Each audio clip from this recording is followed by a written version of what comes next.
drama singkat penuh faedah. Bismillahirrahmanirrahim. Assalamualaikum warahmatullahi wabarakatuh.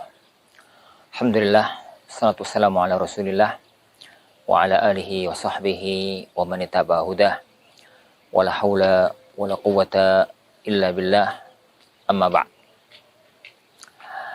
Jamaah kaum muslimin, jamaah kaum muslimah yang semoga senantiasa dirahmati dan diberkahi oleh Allah Subhanahu wa taala.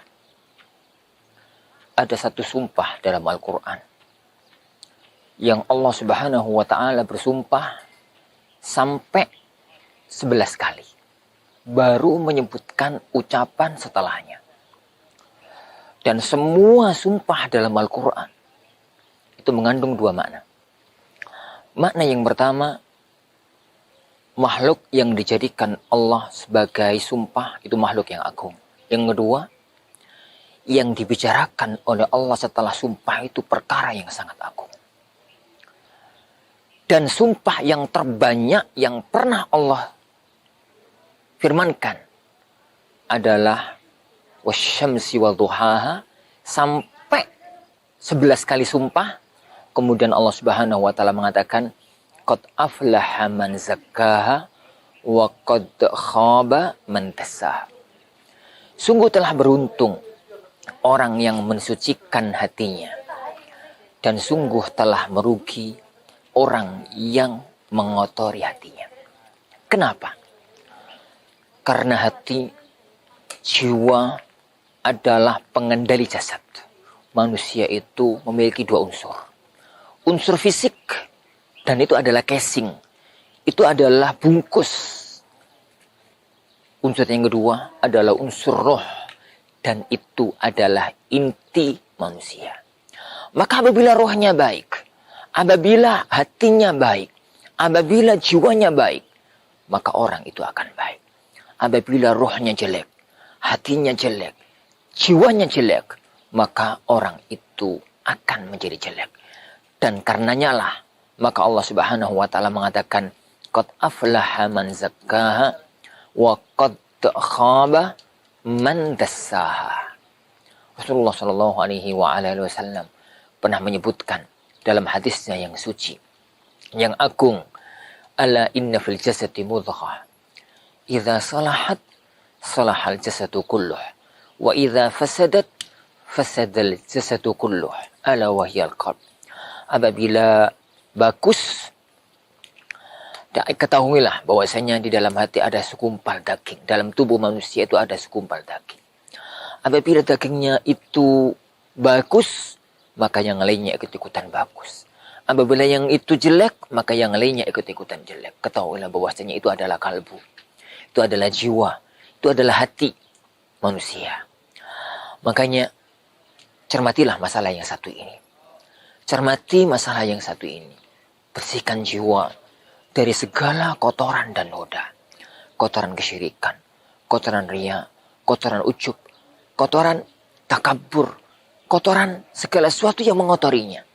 Dan bersihkan jiwa dengan pancaran kalam ilahi. Karena itu adalah salah satu unsur utama tugas kerasulan. Perhatikan semua ayat yang berbicara tentang diutusnya Rasulullah Sallallahu Alaihi Wasallam. Maka Allah akan mengatakan wa yuzakkihim, dan Rasul itu akan mensucikan mereka, memperbaiki fisik, memperbaiki penampilan, memperbaiki bentuk luar, itu penting. Tapi yang jauh lebih penting adalah merubah hati, menata hati. Berubah fisik bisa dilakukan dalam sekejap. Orang yang baru ngaji, orang yang kenal hidayah, orang yang baru mengenal kebenaran, dalam sehari berubah penampilan sangat mungkin. Sebulan langsung berubah fisik sangat mungkin. Tapi merubah hati itu butuh waktu yang lama. Butuh perjuangan. Butuh apa?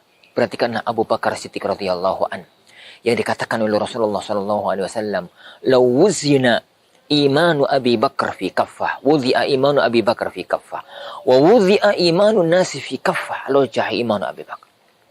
Seandainya iman Abu Bakar itu diletakkan di satu timbangan, lalu iman yang lain, semua orang letakkan dalam satu timbangan yang lain, mesti akan lebih berat timbangannya Abu Bakar. Kenapa? Dengan amal? Tidak. Satu-satunya dengan amal? Tidak.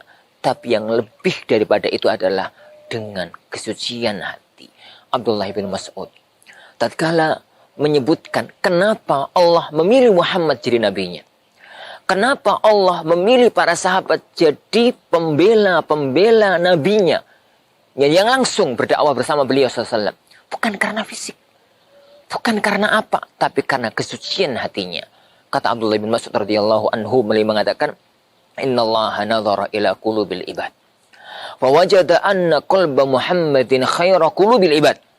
Allah subhanahu wa ta'ala melihat kepada hati semua manusia. Semua hamba. Dan Allah mendapatkan bahwa hati Muhammad adalah hati yang terbaik. Maka Allah istafahu li nafsihi wa ikhtarahu li risalatih. Allah memilih Muhammad itu untuk dirinya dan menjadikan sebagai seorang rasul. Setelah itu beliau radhiyallahu anhu mengatakan, wa innallaha yanzuru ila qulubil ibad ba'da qalbi Muhammad. Dan Allah memilih melihat kepada hati semua manusia setelah hatinya Muhammad. Fawajada qulub ashabihi khaira qulubil ibad. Yani Allah mendapatkan kenyataan bahwa hatinya Muhammad sallallahu alaihi wasallam, hatinya para sahabat adalah hati manusia yang terbaik setelah hatinya Rasulullah Muhammad sallallahu alaihi wasallam. Maka mereka pun dipilih oleh Allah untuk menjadi wuzara nabiyihi, yakni para pembela-pembela dakwahnya beliau sallallahu alaihi wasallam, yang siapapun menjadi sahabatnya Rasulullah adalah orang yang sangat mulia, orang yang sangat mulia di sisi Allah Subhanahu wa taala. Maka camkanlah ini, tazkiyatun nufus. Tazkiyatun nufus, kesucian hati, kesucian hati, kesucian hati.